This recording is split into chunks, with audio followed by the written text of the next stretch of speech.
وبركاته.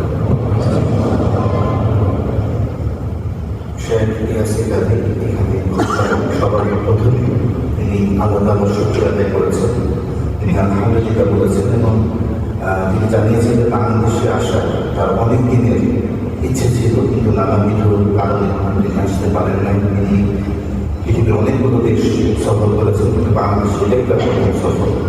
এই কারণে তিনি আল্লাহর কাছে শুকরিয়া আদায় করেছেন।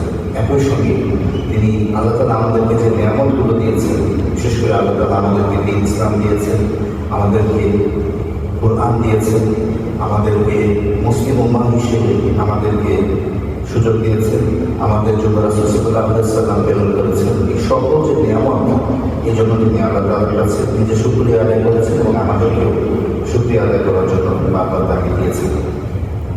যেহেতু তিনি বাংলাদেশের এটা প্রথম সফর, তাই তিনি খুতবার জন্য রাসূলুল্লাহ সাল্লাল্লাহু আলাইহি ওয়াসাল্লাম মদিনায় প্রথম আসার পরে যে খুতবাটি দিয়েছিলেন, সেই খুতবার টপিকটাকে তিনি আজকের খুতবার জন্য বাছাই করেছেন।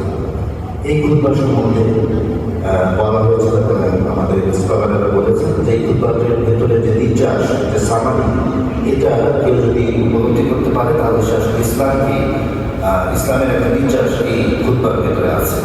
তিনি বর্ণনা করেছেন প্রখ্যাত সাহাবী হযরত আব্দুল্লাহ ইবনে সালাম রাদিয়াল্লাহু তাআলা যখন তিনি ঘটনাটা বর্ণনা করেছেন, তখন তিনি মুসলমান হন, ইসলাম গ্রহণ করেন। তখন তিনি মদিনার ইহুদিদের রাবাই ছিলেন, কিন্তু তার একটা গুণ ছিল যে তিনি চিন্তা করতে পারতেন, তার মন স্বচ্ছ ছিল এবং তিনি সত্য মিথ্যা যাচাই করতে পারতেন।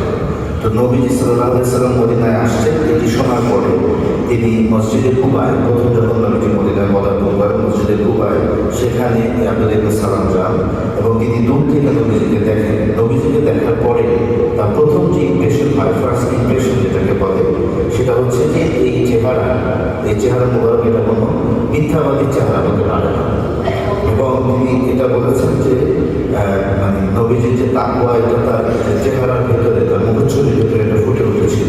এবং এই প্রথম দর্শনেই মূলত তিনি ইসলামের প্রতি আগ্রহী হয়ে যান, কারণ এই মানুষের উপরে আসলে অবিশ্বাস করার কোনো সুযোগ নেই।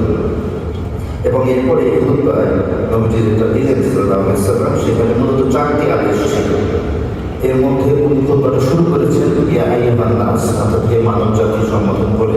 এইখানে তিনি শুধুমাত্র মুসলমানদের জন্য তিনি এইভাবে এই খুতবাটা দেন, তার অ্যাড্রেসটা ছিল সকলের জন্য, ওটা মানব জাতির জন্য। এখানে আমাদের মনে রাখা দরকার যে রাসূলুল্লাহ সাল্লাল্লাহু আলাইহি ওয়াসাল্লাম যখন যে মধ্যে খুতবাটা দিয়েছেন, তখন 5 থেকে 8 7 থেকে 7